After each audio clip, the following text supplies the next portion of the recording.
They say funerals bring families together. But as I stood in front of my grandmother's coffin, I realized they can also rip families apart. Please stay with me as I tell you my story. Please don't forget to like, share with your family and friends, and subscribe to this channel. Your support means a lot to us. Now back to my story. The church smelled of lilies and polished wood, but the air felt thick, too heavy to breathe. Every hymn, every whispered prayer pressed against my chest like a stone. My grandmother, Ruth Whitfield, had been the anchor of this family. Without her, I feared we would drift into pieces. My mother sat in the front row, her back straight, her black veil pulled low. Her hands were clasped tightly on her lap. Not trembling, not soft, just hard. Controlled.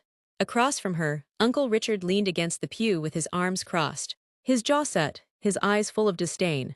Even in mourning, he looked like a man preparing for war. I kept my eyes on the coffin, trying not to notice the icy glares passing between them. But Aunt Lisa, sitting beside me, leaned close. "Clara," she whispered, her breath brushing my ear. "This is just the beginning. After today, things will never be the same." I turned to her, frowning. "What do you mean?" Her eyes darted nervously toward my mother and uncle, then back to me. "Your grandmother, she left secrets behind." Her words chilled me more than the cold draft, slipping through the stained glass windows. Grandma Ruth, the woman who held me when my mother was too busy, who taught me to cook her stew on Sundays, who slipped me $20 bills with a wink when she thought no one was looking. She had secrets. The pastor's voice pulled me back as he spoke the final blessing. The pallbearers lowered the coffin into the ground, the ropes groaning as though even they struggled to let her go. And then, just as the soil began to fall, Uncle Richard's voice cut through the silence. "This isn't over," he hissed, loud enough for everyone to hear. Gasps rippled through the mourners. My mother didn't flinch, but her hand clenched into a fist. I stood frozen, my heart pounding. Aunt Lisa's warning echoed in my mind. Grandma Ruth's death wasn't closing a chapter. It was opening one. And I wasn't ready for what was coming. The sky had grown heavy with gray clouds. By the time we moved from the church to the gravesite, the air smelled of damp earth, and the wind carried whispers through the tall oaks that surrounded the cemetery. It should have been peaceful. Instead, it felt suffocating. We stood in silence as the coffin was lowered into the ground. The rope strained, creaking under the weight, and with each sound my chest tightened. I told myself not to cry, but the sting in my eyes betrayed me. Grandma Ruth deserved tears, yet the silence around her grave wasn't grief, it was resentment. Uncle Richard stood opposite me, his face hard as stone, his fists clenched. He didn't even bow his head. Instead, when the pastor spoke the words, "Ashes to ashes, dust to dust," Richard let out a bitter laugh. "This isn't over," he muttered darkly. "Not by a long shot." The crowd gasped. Some lowered their heads in embarrassment, but no one dared to correct him. My mother didn't even look at him.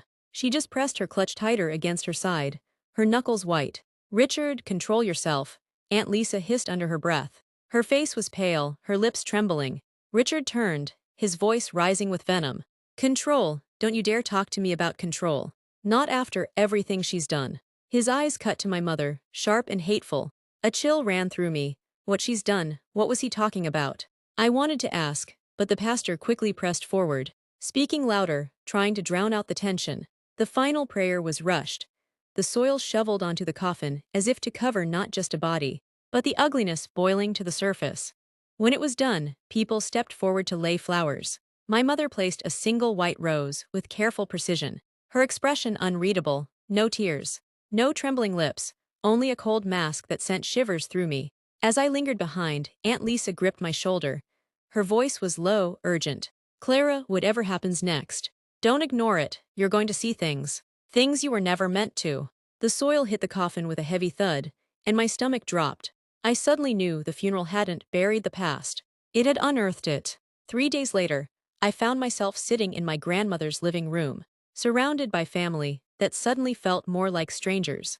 The house still smelled faintly of lavender polish, but without her presence, the air was thick and heavy, as if it too mourned her absence. The lawyer, a thin man with glasses perched at the end of his nose, sat by the fireplace. He carried a leather briefcase, and with it, the power to ignite a storm none of us could control.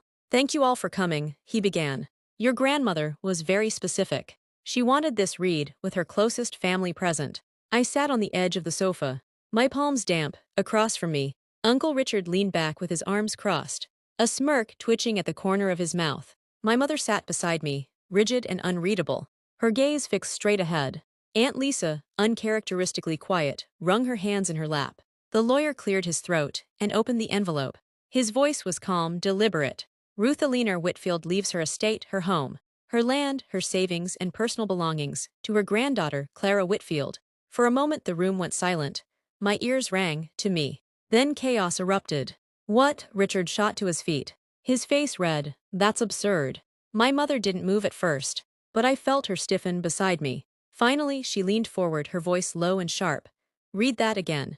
There's no mistake, the lawyer said firmly. It's all here, everything goes to Clara. I couldn't breathe. I hadn't expected anything, let alone this. My heart thudded painfully in my chest as Richard's furious glare burned into me. She manipulated her, he spat. This girl filled her head with nonsense. And now we're supposed to just accept this. Don't you dare blame her, Aunt Lisa snapped, her voice shaking. Ruth knew exactly what she was doing. The lawyer hesitated, then unfolded a small slip of paper. There's also a note. His voice softened. Clara, take care of what I could not fix. A cold shiver spread through me. I stared down at my hands, trembling. What had Grandma failed to fix? And why was I the one she trusted with it? The moment the lawyer closed his briefcase and left, the room detonated.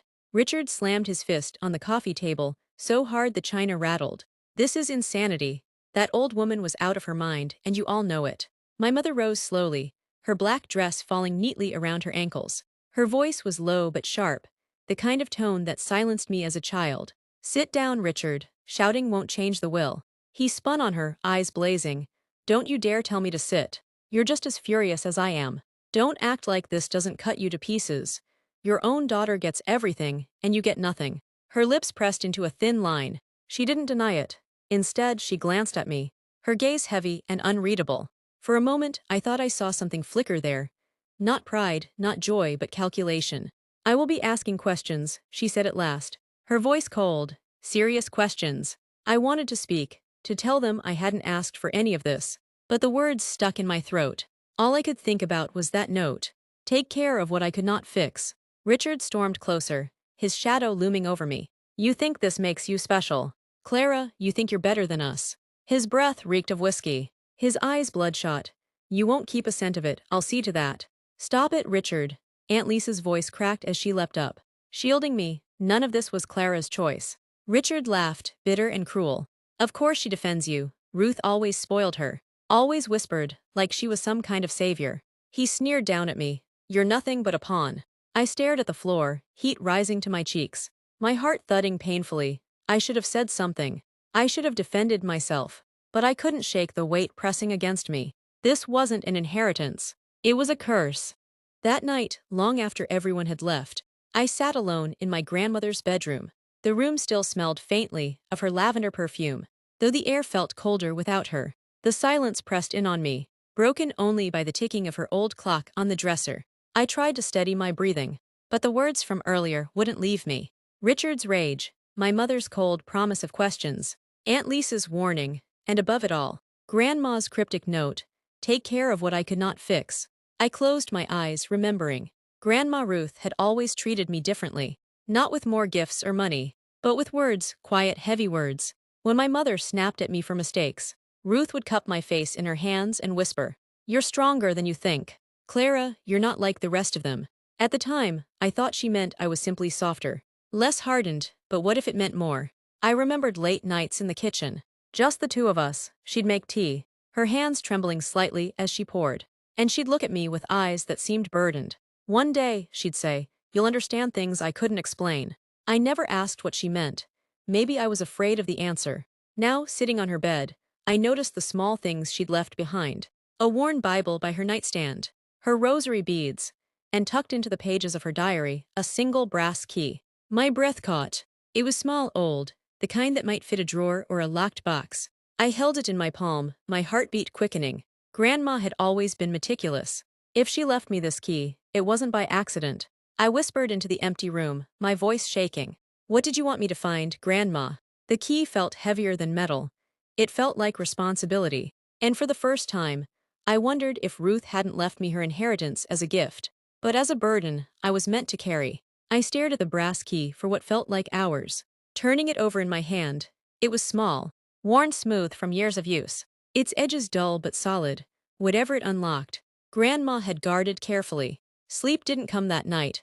My mind kept replaying her words, her warnings wrapped in affection. You'll understand things I couldn't explain. Now I wondered if she had been waiting for this moment all along. By morning, curiosity had drowned out fear. I went to her study, a narrow room lined with shelves of books, smelling faintly of cedar.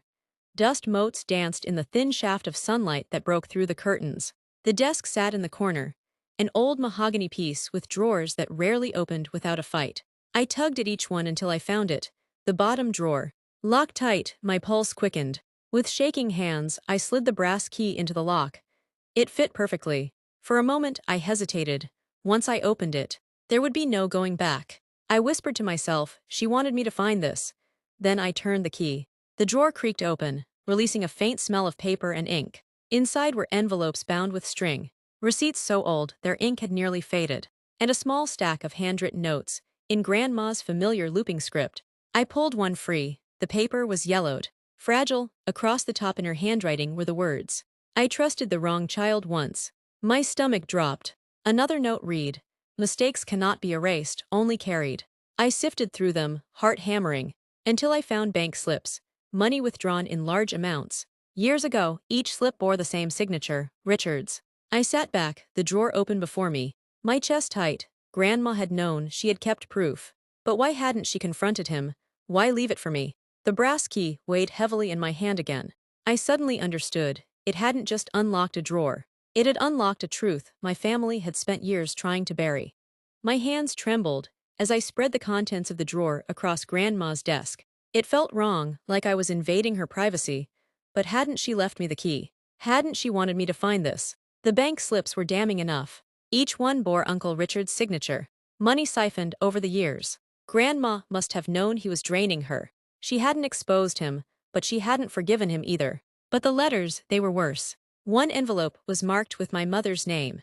I unfolded the fragile paper and read slowly, each word making my heart ache. "You were my firstborn, my hope. But you chose your pride over truth. You left me to carry the weight alone.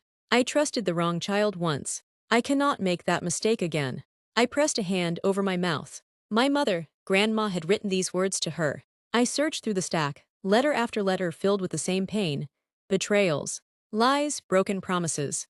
One note hinted at a rift that had never healed. "You traded blood for ambition. And you left scars that time cannot heal." I tried to make sense of it, but my thoughts tangled into knots. My mother had always spoken of Grandma with quiet resentment, calling her stubborn, impossible. But this was different. This wasn't just a clash of personalities. This was betrayal. I sat back in the chair, staring at the pile of evidence, my chest tight. If I confronted them with this, it would shatter what little held us together. But how could I stay silent, knowing what I now knew? The sound of a floorboard creaking in the hall made me jump. I stuffed the letters back into the drawer, shoved the bank slips into my pocket, and locked it again just as the door opened. My mother stood there, her expression sharp, unreadable. Her eyes flicked to the desk, then to my hand, still clutching the brass key. "What are you doing in here, Clara?" she asked quietly. Her voice was calm, but underneath it, I heard the warning. And for the first time, I felt real fear. Dinner that night was a performance, each of us playing roles we didn't believe in. The clinking of cutlery echoed too loudly in the silence, and every glance across the table carried more venom than words could. Uncle Richard tore into his steak, as though it had wronged him personally. Aunt Lisa picked at her food, her eyes darting nervously between us. My mother, ever the picture of control, cut her meal into perfect squares, her expression unreadable. I couldn't take it anymore. The brass key felt like it was burning in my pocket, and the words from Grandma's letters echoed in my skull. Finally, I set my fork down and said, "I know about the money, Richard."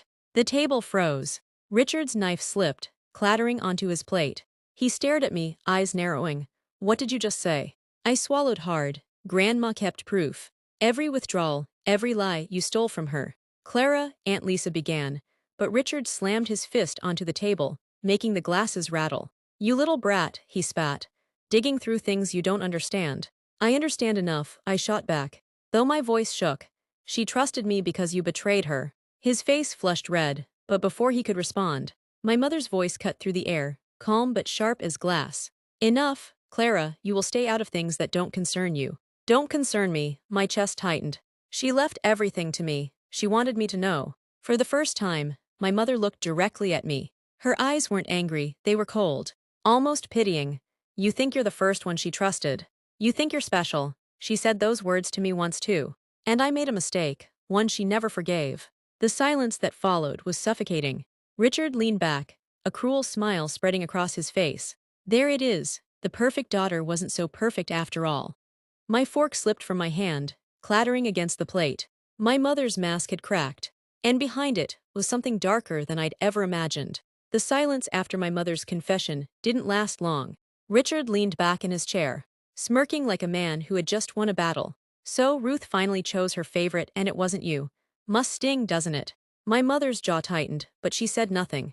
She simply folded her napkin with precision, as if controlling her hands would keep her voice from breaking. Stop it, Aunt Lisa snapped, slamming her palm against the table.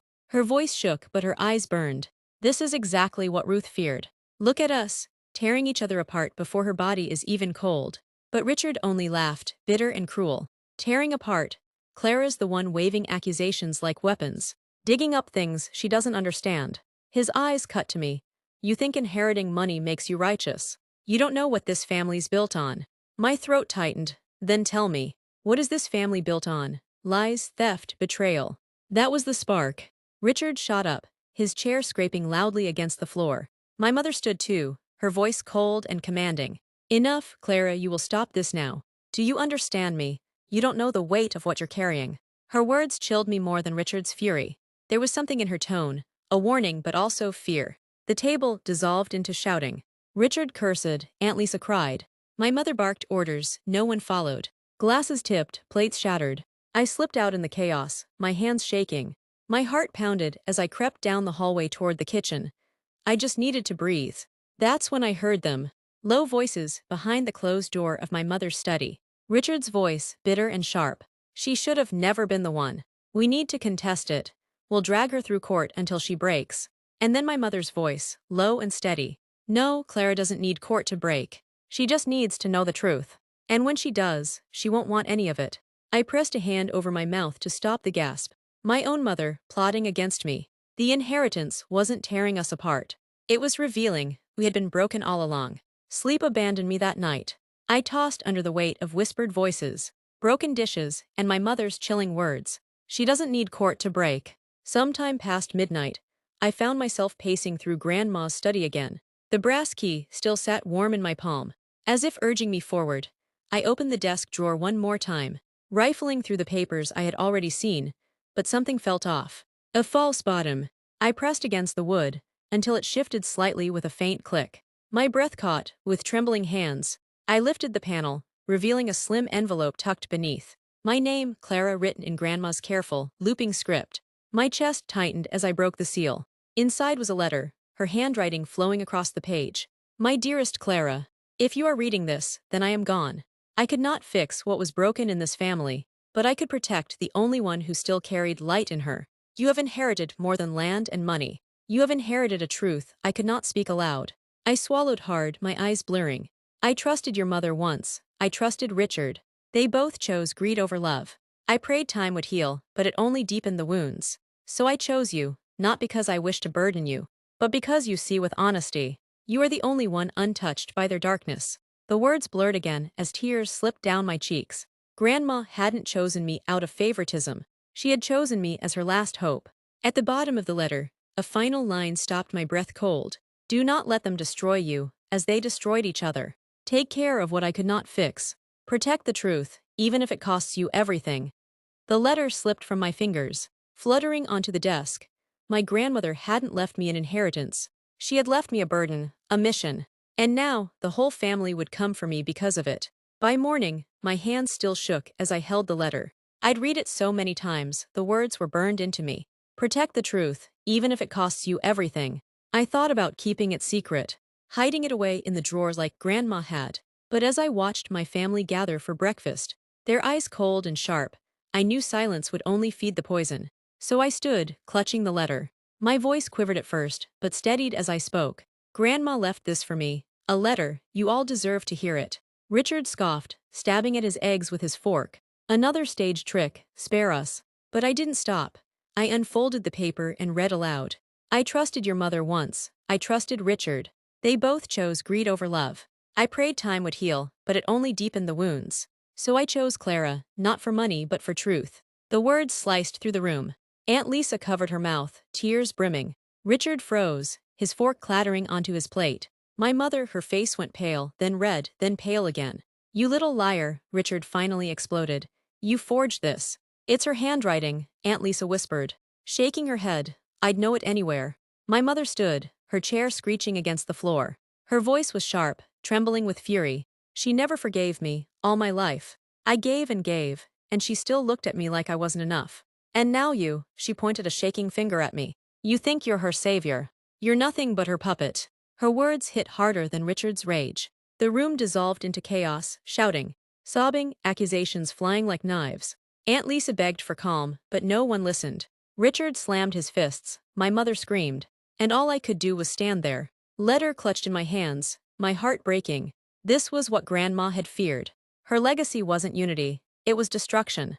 And I was standing in the middle of the storm, holding the truth that had set it all ablaze. That night the house was silent, but not the peaceful kind of silence. It was the heavy, suffocating silence that follows a storm after it has destroyed everything in its path. Richard had stormed out hours ago, vowing lawyers would tear me apart. My mother locked herself in her room, her sobs muffled through the walls, her anger spilling like poison every time she spoke. Aunt Lisa had retreated upstairs too, defeated and heartbroken. And me, I sat alone in Grandma Ruth's study, her letters spread out on the desk. The lamp cast a dim golden glow across the paper, making the words seem alive. Take care of what I could not fix. I traced the letters with my fingertip, tears stinging my eyes. She hadn't left me this inheritance as a blessing. It wasn't wealth, or land, or possessions.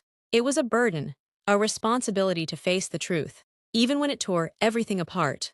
I wanted to hate her for it, to scream at her for placing this weight on my shoulders. But beneath the ache, I understood. Someone had to carry it. Someone had to break the cycle before it swallowed us whole. I whispered into the empty room, my voice catching, I'll try. Grandma, I don't know how, but I'll try. The old house creaked around me, and for a moment I swore I felt her presence, gentle, steady, like the way she used to rest her hand on mine when the world felt too heavy. Outside, the wind howled against the windows. Inside, I folded the letter carefully, tucking it back into its envelope. The inheritance might be mine, but the truth it carried belonged to all of us, even if it destroyed us. I sat back, staring at the shadows stretching across the study walls, and realized the truth with a hollow ache. I hadn't inherited wealth. I had inherited a broken family, and the haunting responsibility of deciding what to do with it. Thank you for staying till the end. Don't forget to share with your family and friends, and subscribe to this channel for more stories.